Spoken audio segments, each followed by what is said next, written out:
Pasrah anjing.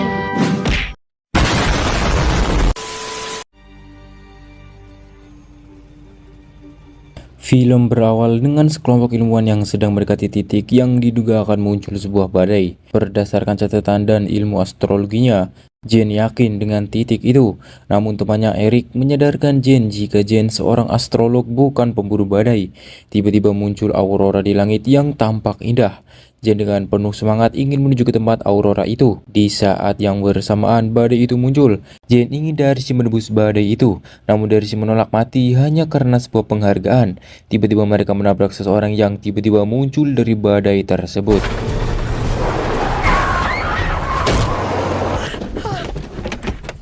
Do me a favor and don't be dead.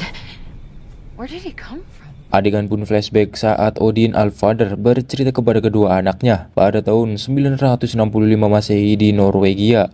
Bangsa Frost Giant atau raksasa es menyerang manusia bumi menggunakan pusaka peti es. Dalam sekejap manusia berubah menjadi beku. Bangsa raksasa es atau sebut saja bangsa Jotun juga menghancurkan manusia yang mereka bekukan. Tiba-tiba pasukan para dewa yang dipimpin oleh Odin Alfader membantu menyelamatkan manusia.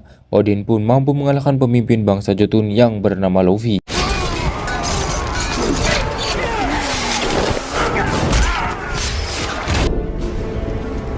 Fell.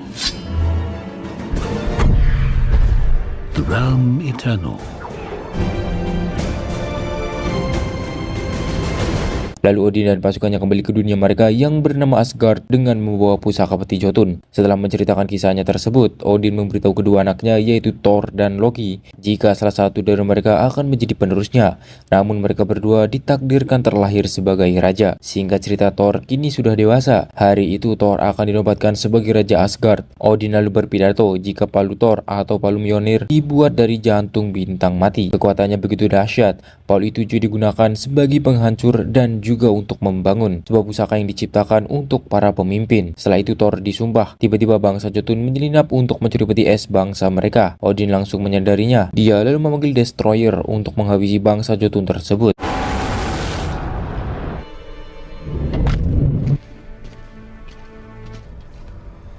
Setelah itu Odin bersama Thor dan Loki memeriksa ruangan penyimpanan pusaka. Peti es itu masih ada, namun Thor meminta agar mereka memberi pelajaran bangsa Jotun yang berani menyusup ke wilayah mereka. Odin menenangkan Thor. Yang perlu mereka lakukan adalah mencari tahu kelemahan pertahanan mereka lalu memperbaikinya. Thor yang masih keras kepala justru memberi perintah sebagai Raja Asgard. Namun Odin mengungkapkan jika Thor masih belum menjadi Raja Asgard. But you're not king!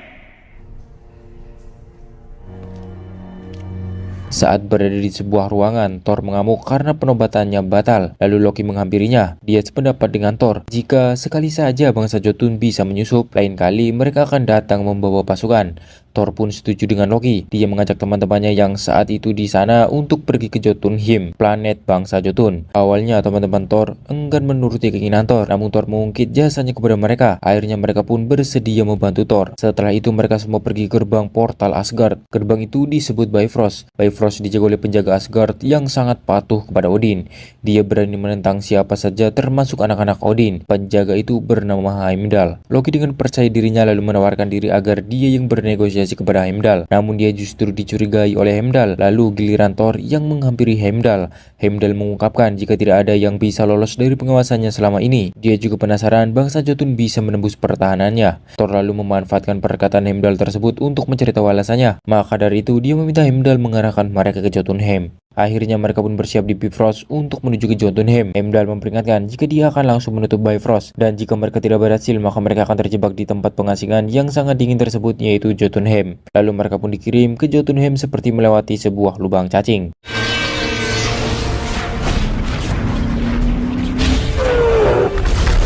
Singkat cerita mereka pun tiba di Jotunheim. Teman-teman Thor heran karena mereka belum kunjung melihat bangsa Jotun. Thor dengan sombongnya mengungkapkan jika itulah sifat dari para pengecut yang selalu bersembunyi. Tak lama kemudian Luffy menemui Thor dan teman-temannya. Luffy langsung menanyakan maksud kedatangan mereka. Apakah sudah bosan dengan perdamaian lalu ingin mulai perang? Thor lalu bertanya bagaimana bisa bangsa Jotun menyusup ke Asgard.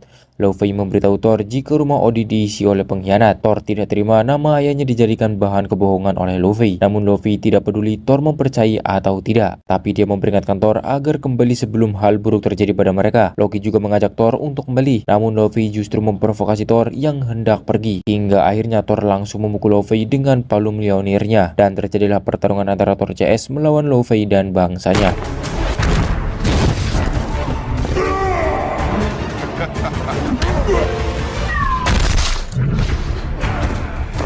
Awalnya Thor CS mampu menguasai pertarungan, namun tangan teman Thor yang bernama Volstagg langsung beku ketika bersentuhan dengan bangsa Jotun. Dia lalu memperingatkan ke yang lainnya. Tak lama kemudian kini giliran Loki yang tersentuh oleh bangsa Jotun. Namun anehnya tubuh Loki tidak beku, tubuhnya justru menyerap hawa beku tersebut. Tak hanya itu, teman Thor yang bernama Fandral terkena kekuatan es bangsa Jotun. Volstagg langsung membantunya. Dia meminta Thor agar mundur, akan tetapi Thor tidak memperdulikannya dan terus memberi perlawanan. Loki pun ikut meminta Thor karena teman mereka terluka. Akhirnya Loki dan teman-teman Thor pergi terlebih dahulu ke titik penjemputan Bifrost. Laufey melepaskan segel monster bangsa Jotun untuk mengejar mereka.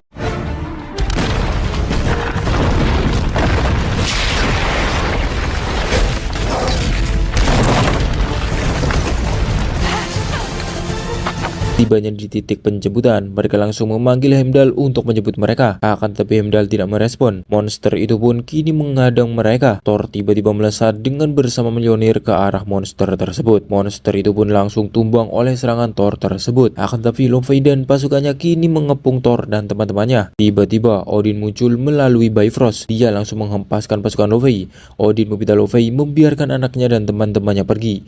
Namun Laufey tidak terima karena Thor sudah merusak perjanjian gencatan senjata mereka. Odin pun tidak peduli jika mereka harus berperang lagi. Dia lalu menghempaskan Laufey yang hendak menyerangnya. Lalu Odin membawa Thor dan teman-temannya kembali ke Asgard. The healing room! No! There you. That's pride and vanity. Setibanya di Bifrost, Odin marah dan kecewa dengan perbuatan Thor. Akan tetapi Thor justru menyalahkan Odin dengan sikapnya yang terus bertahan. Dia juga mengungkapkan jika Odin akan menyesal karena hanya diam setelah Asgard diruntuhkan. Namun Odin menasihatinya tentang sikap perjuangan yang sesungguhnya. Kesombongan dan kearogan Thor sudah jauh dari sifat seorang pemimpin. Thor kali ini melampaui batas dan berani menyebut ayahnya tua bodoh. Hal itu membuat Odin sangat marah. Odin lalu mengambil palu Mjolnir dan juga semua kekuatan Thor. Kemudian Thor diusir ke bumi. Worthy shall possess the powers. Singkat cerita, Thor pun terjatuh di bumi dan ditabrak oleh Jin CS. Saat Thor tersadar, dia mengungkapkan sebutan-sebutan bangsa Asgard. Hal itu membuatnya dianggap gila oleh Jin CS. Darcy yang merasa terancam menodong Thor dengan senapan kejut listriknya. Akan tetapi Thor dengan sombongnya mengungkapkan jika senjata lemah seperti itu tidak bisa melawannya. Akan tetapi dia langsung dibuat pingsan oleh senjata itu. Akhirnya mereka membawa Thor ke rumah sakit. Lalu mereka meninggalkan Thor di sana. Thor terus melakukan perlawanan saat perawat hendak mengambil darahnya. Thor mengecam mereka yang berani berbuat jahat kepada putra Odin. Thor justru semakin dianggap gila. Keesokan harinya Jin CS kembali berdiskusi tentang fenomena badai yang sebelumnya terjadi. Jin melihat konstelasi bintang yang tidak terjadi di semesta mereka. Dia yakin konstelasi bintang itu dari semesta lain. Jin juga yakin jika badai itu semacam lubang cacing yang menghubungkan antar semesta. Akan tetapi Eric masih ragu dengan teori Jin tersebut. Tiba-tiba Darcy memberitahu tentang keanehan foto yang mereka ambil dari badai sebelumnya. Seketika itu Jin berniat menemui Thor kembali. Di sisi yang lain, Thor berhasil kabur di IGD, sedangkan Jin CS baru tiba di rumah sakit. Eric kembali mempertanyakan niat Jin yang harus mencari Thor meskipun harus mengelilingi New Mexico. Jin sangat yakin dengan niatnya tersebut, akan tetapi dia justru menabrak Thor yang ada di belakang mereka.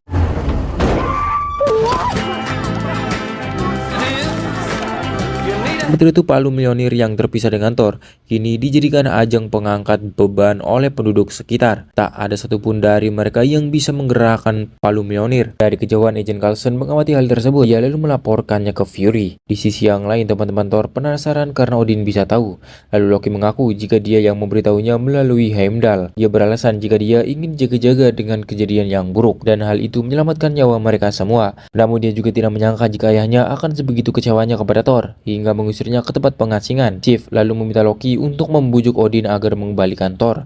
Namun Loki menolak. Dia melakukannya karena tidak ingin bangsa Asgard memiliki raja yang angkuh dan ceroboh seperti Thor. Lalu Loki pun berlalu pergi. Semenjak itu, Sif curiga dan semakin yakin jika Loki cemburu dengan Thor. Setelah itu Loki memegang pusaka bangsa Jotun. Odin lalu menghentikannya. Loki lalu menunjukkan wujudnya yang menyerupai bangsa Jotun. Dia meminta Odin untuk mengaku jika dia tidak hanya mengambil pusaka peti es saja. Akhirnya Odin jujur jika dia juga menemukan seorang bayi bangsa Jotun di kuil. Bayi itu terlalu kecil untuk bangsa Jotun. Dia dibuang, menderita dan dibiarkan mati. Bayi itu anak dari Laufey. Dia lalu membawanya, merawatnya dan menganggap anaknya sendiri. Dia tidak memberitahu Loki agar Loki tidak merasa sedih tentang jati dirinya yang dibuang oleh orang tuanya sendiri. Namun Loki memaksa Odin untuk mengungkapkan tujuan sebenarnya dia membawanya. Odin pun mengaku jika dia berharap bisa menciptakan perdamaian antara bangsa Asgard dengan bangsa Jotun melalui Loki. Tiba-tiba Odin lemas saat Loki harus mengungkapkan kekecewaannya karena bagaimanapun dia tetap tidak pantas menduduki tahta Odin karena dia dari bangsa yang berbeda. Odin saking sedihnya membuatnya sakit. God! Ketika di kafe, Thor dan JNJS mendengar berita dari salah satu pengunjung yang bercerita tentang satelit yang jatuh tak jauh dari sana. Mereka bercerita jika satelit itu terlalu berat hingga tidak ada yang mampu mengangkatnya.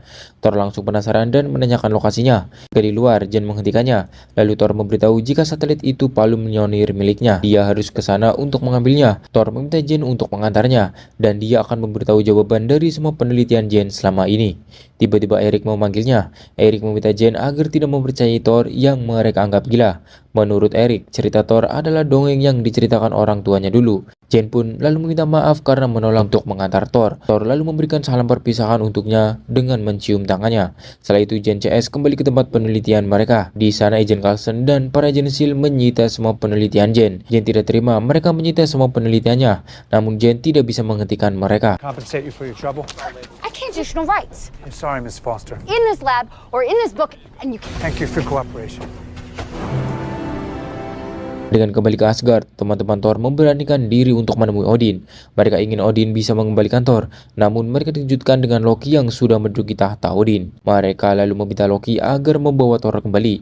Akan tetapi Loki menolak. Dia mengungkapkan justru menolong rakyat Asgard dari kepemimpinan raja yang ceroboh. Teman-teman Thor dipaksa untuk patuh dengan keputusan yang merupakan raja Asgard yang baru. Di sisi yang lain, Thor mendatangi toko hewan peliharaan. Dia berencana ingin membeli sebuah kuda, namun jelas saja toko itu tidak menjualnya. Tiba-tiba Jen datang. Dia menawari Thor tumpangan ke tempat jatuhnya palu Mjolnirnya. Many times. But you're clever. I do. Kembali ke Asgard, Loki menemui Odin. Ibunya lalu menjelaskan jika Odin baru pertama kali mengalami mode Odin Sleep yang sedikit berbeda. Dia seakan ragu Odin bisa pulih kembali. Istri Odin tersebut juga meminta Loki agar terus berharap kesembuhan Odin dan kepulangan kakaknya Thor. Dia yakin Odin menghukum Thor karena memiliki sebuah tujuan. Sementara itu Thor dan Jen tiba di dekat tempat jatuhnya palu Mjolnir. Lalu Thor pun menyelinap meskipun Jen melarang karena mengkhawatirkannya. Thor melawan satu persatu penjaga tempat penelitian SHIELD tersebut. Agent SHIELD Hawkeye pun lalu turun tangan dan ingin membidik Thor. Namun Coulson menghentikannya. Dia memberikan kesempatan Thor untuk menunjukkan kekuatannya. Akhirnya Thor pun tiba di hadapan palu Mjolnirnya. Fought bigger.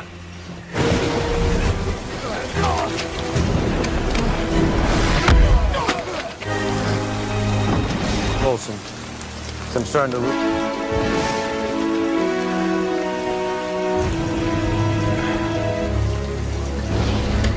Dia lalu mencoba mengangkat palu itu, namun dia tidak sanggup mengangkatnya. Dia berteriak dan bersedih atas nasibnya. Thor lalu ditahan oleh SHIELD.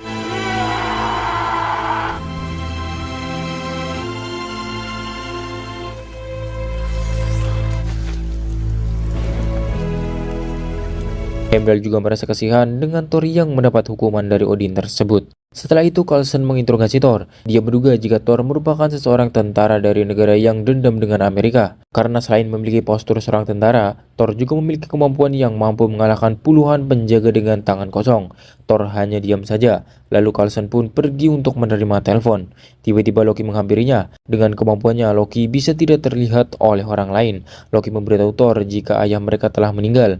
Odin tidak sanggup menahan rasa kecewanya terhadap sikap Thor. Loki juga memberitahu jika jika tahta Odin kini diserahkan kepadanya. Dia lalu mengucapkan perpisahan kepada Thor. Thor begitu menyesal. Setelah itu Loki menuju ke palu Mjolnirnya. Dia tanpa diketahui siapapun mencoba mengangkat palu Mjolnir, akan tetapi Loki tidak mampu mengangkatnya. Akhirnya dia pun pergi kembali ke Asgard. Malam harinya Erik bernegosiasi dengan Coulson. Dia berpura-pura menjemput Thor yang dianggap teman ilmuannya. Erik pandai berimprovisasi dengan kartu identitas palsu Thor. Akhirnya Coulson membiarkan Erik membawa Thor pergi. Namun dia tetap meminta Jane untuk mengikuti mereka. Sedangkan Thor mengambil buku catatan Jane karena dia sudah berjanji akan mendapatkan buku catatan penelitiannya jika mau membantunya ke tempat palu Mjolnir. Setelah itu Erik mengajak Thor ke bar. Dia mengungkapkan jika dia terpaksa membantu melepaskan Thor karena demi Jane, putri temannya. Dia lalu memberitahu Thor jika dia akan membelikannya 1 gelas bir ekstra, namun meminta Thor setelah itu pergi jauh dari kehidupan Jane. Thor pun menyetujuinya. I never listened. I don't know if you do.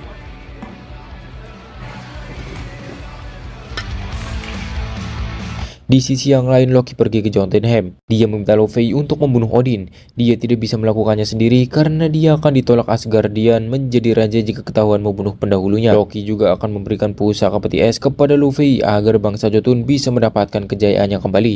Laufey pun menerimanya. Setelah itu, Loki kembali ke Bifrost. Lalu Heimdall menginterogasi Loki karena Loki bisa membuat Heimdall tidak bisa melihat bahkan mendengar apapun saat Loki pergi ke Jotunheim. Loki beralasan jika mungkin karena indera Heimdall sudah melemah karena sudah sangat lama menjaga Bifrost. Dia juga meminta Heimdall agar menuruti perintahnya saja sekarang karena dialah Raja Asgard yang baru. Kembali ke Thor yang membawa Erik ke tempat Jane. Lalu Jane mengajak Thor mengobrol berdua.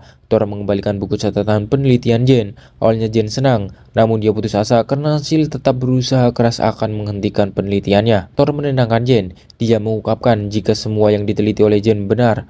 Thor juga bercerita tentang dirinya dan tempatnya berasal, serta korelasi antara dunia Jane dengan dunianya, Asgard dan ke-7 dunia lainnya. Ke-9 dunia saling terhubung dengan sesuatu yang disebut pohon dunia. Di sisi yang lain, sahabat Thor ingin menyusul Thor ke bumi. Tiba-tiba suruhan Heimdall memanggil mereka. Mereka ketakutan karena menyadari jika Heimdall melihat dan mendengar pembicaraan mereka. Akhirnya mereka pun menghampiri Heimdall. Sesampainya di sana, Heimdall mengungkapkan jika dia sudah tahu jika teman-teman Thor tersebut ingin pergi ke bumi menemui Thor. Heimdall mengungkapkan jika dia tidak bisa menentang perintah raja, namun dia membiarkan pedangnya menancap ke kendali Bifrost. Teman-teman Thor langsung menyadari jika Heimdall ingin membiarkan mereka mengoperasikan sendiri Bifrost. Sementara itu, Loki melihat teman-teman Thor yang pergi ke bumi. Dia lalu menghampiri Destroyer, lalu memerintahkannya untuk tidak membiarkan Thor kembali ke Asgard. Dia juga memerintahkan untuk menghancurkan siapapun yang menghalanginya. Adegan kembali ke bumi, Jane dan Erik berdebat tentang cerita Thor. Erik memberitahunya jika kisah Thor ada di buku karangan seseorang, namun Jane tetap yakin. Tiba-tiba teman-teman Thor datang. Thor begitu senang dan juga terkejut dia didatangi teman-temannya. Teman-teman Thor ingin mengajak Thor kembali ke Asgard karena Asgard sedang kacau, namun Thor tidak bisa karena ayahnya sudah meninggal. Mereka pun terkejut. Mereka lalu memberitahu jika Odin Allfather masih hidup. Thor kesal karena tahu Loki telah membohonginya. Di sisi yang lain, Loki menghampiri Heimdall. Heimdall kini sudah tahu jika Loki menyusupkan bangsa Jotun. Tapi dia heran bagaimana Loki bisa melakukannya tanpa terlihat oleh pengawasannya. Loki lalu memberitahunya jika pergi ke antara dunia tidak hanya melalui Bifrost. Dia tahu cara lain yang bisa luput dari pengawasan Heimdall. Akan tetapi kini dia sudah tidak memerlukannya lagi karena bisa menggunakan Bifrost sesukanya. Dia lalu memecat Heimdall. Heimdall pun senang karena kini dia tidak harus menuruti perintah Loki. Dia pun lalu hendak menyerangnya, namun Loki langsung membukukan Heimdall dengan pusaka peti es Jotun. Adegan kembali ke bumi, Agent Coulson mendapat laporan dari ilmuannya yang memberitahu terbukanya lubang cacing yang tak jauh dari sana. Agent Coulson dan agent lainnya segera memeriksanya. Sesampainya di sana, mereka melihat tornado. Lalu keluarlah Destroyer. Dia langsung menyerang Agent Coulson dan agent Shield lainnya. Kekacauan itu terdengar hingga ke tempat Thor. Thor lalu meminta Erik dan Jane untuk memberitahu warga agar menjauh dari area tersebut. Singkat cerita, Destroyer tiba di tempat mereka.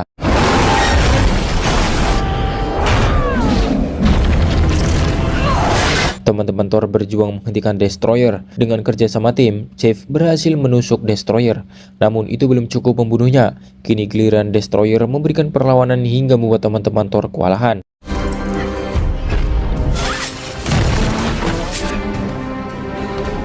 I will die a warrior's death. Akhirnya Thor memutuskan untuk menghadapinya. Jane berusaha menghentikannya, namun dia dicegah oleh teman-teman Thor. Thor lalu mengungkapkan jika dia meminta maaf kepada Loki adiknya yang mungkin telah membuatnya bertindak sejauh ini. Lalu dia meminta Loki agar membiarkan semua orang selamat dan sebagai gantinya agar mengambil nyawanya saja. Lalu Destroyer memukul Thor hingga terpental jauh. Luka Thor begitu parah hingga bobotnya hampir mati. Semua orang bahkan Odin pun menangisi putranya yang harus mati dengan tragis. Adegan pun flashback saat pengusiran Thor. Odin membisikkan ke Palu Mjolnir bila mana ada seseorang ingin memegangnya. Jika dia pantas, maka dia akan mendapatkan kekuatan Thor. Tiba-tiba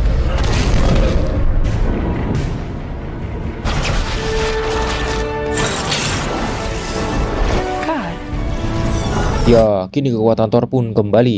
Dia dengan kekuatan penuhnya menghadapi Destroyer. Dia menciptakan badai yang mampu menarik Destroyer. Destroyer melawan dengan tembakan lasernya. Thor menahannya dengan Palu Mjolnir lalu melesat menghancurkan Destroyer. Setelah itu Thor ingin berpamitan kepada Jane karena harus melakukan sesuatu di Asgard. Lalu Agent Coulson menghampirinya. Thor lalu memberitahunya jika yang dia lakukan dan yang dilakukan instansi SHIELD memiliki tujuan yang sama meskipun cara mereka berbeda untuk melindungi penduduk bumi. Dia lalu memberitahu Coulson jika dia akan selalu menjadi sekutunya setelah urusannya selesai. Namun Thor ingin semua barang-barang penelitian Jane dikembalikan. Setelah itu Thor mengajak Jane untuk menunjukkan jembatan Bifrost yang Jane percayai sebagai lubang cacing. Setibanya di sana Thor memanggil Heimdall untuk menjemputnya dengan Bifrost. Namun Heimdall tak kunjung menurutinya. Sementara itu Heimdall terus berjuang agar terlepas dari bekuannya. Hingga akhirnya dia pun berhasil melepaskan diri dan mengalahkan bangsa Jotun yang menjaganya. Heimdall lalu menurunkan Bifrost ke tempat Thor dan teman-temannya. Thor lalu berpamitan kepada Jane. Dia berjanji akan kembali setelah urusannya selesai. Setelah berciuman, Thor dan teman-temannya pun kembali ke Asgard melalui Bifrost. Tiba di Asgard, Thor langsung meluncur ke istana Odin. Di sana Loki sudah bersiap untuk membunuh Odin. Tiba-tiba ya, Loki lalu berpura-pura menjadi pahlawan untuk Odin dengan membunuh Loki. Istri Odin pun berterima kasih kepada Loki. Lalu Thor tiba di tempat mereka. Thor juga meminta Loki agar seharusnya memberitahu ibunya jika dia telah mengirim Destroyer untuk membunuhnya. Loki lalu menebak Thor dengan kekuatannya hingga terlempar keluar. Loki kemudian berkuda ke tempat Bifrost. Tibanya di sana Loki mengarahkan kekuatan Bifrost ke Jotunheim. Seketika itu Jotunheim perlahan-lahan hancur karena kekuatan Bifrost. Lalu Thor mencoba menghentikan Loki. Dia menasihati Loki jika dia tidak seharusnya memusnahkan suatu ras. Namun Loki justru menganggap jika Thor kini lemah semenjak dihukum di bumi. Dia menduga jika itu karena Jane. Loki mengancam akan menemui Jane secara langsung. Thor pun kesal dan langsung menyerang Loki. Mereka pun terlibat pertarungan yang sengit.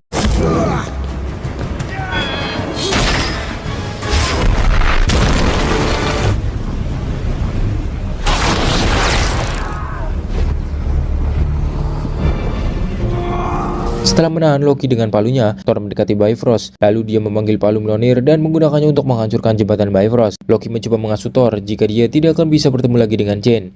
Namun Thor memilih mengorbankan cintanya demi menyelamatkan bangsa Jotun. Akhirnya jembatan itu berhasil dihancurkan oleh Thor. Mereka berdua pun terlempar dan hampir jatuh ke lubang hitam. Thor berusaha menyelamatkan Loki, sedangkan Thor berhasil ditolong oleh Odin. Loki lalu memberitahu Odin jika dia melakukannya demi sebuah kebaikan, akan tetapi Odin tidak menerimanya. Akhirnya Loki memutuskan untuk melepaskan pegangannya dan terjatuh ke lubang hitam. Thor sangat bersedih kehilangan Loki. Setelah insiden itu, semua Asgardian mengadakan pesta. Mereka semua bersenang-senang bersamanya, namun hanya Thor yang masih bersedih. Sif memberitahu ibu Thor jika Thor bersedih karena insiden itu membuatnya kehilangan saudaranya dan juga wanita yang dia cintai. Sementara itu Thor dihampiri Odin. Odin kini menunjuk Thor sebagai Raja Asgard. Namun Thor belum bisa menerimanya. Dia masih ingin melakukan sesuatu yang bisa membuat Odin bangga. Akan tetapi Odin sudah bangga dengan perubahan Thor kali ini. Setelah itu Thor menemui Heimdall. Dia ingin tahu apa yang dilakukan Jane. Heimdall memberitahu jika Jane berusaha keras untuk menemui Thor. Thor sangat senang mendengarnya. Di akhir film, Fury mengundang Erik. Dia ingin mengajak Erik bergabung ke organisasinya. Fury juga menunjukkan Tesseract kepadanya. Dia menjelaskan jika Tesseract akan menjadi sumber energi tak terbatas jika mereka bisa memanfaatkannya. Loki dengan kemampuannya lalu menghasut Erik untuk menerima tawaran Fury. Lalu film pun berakhir.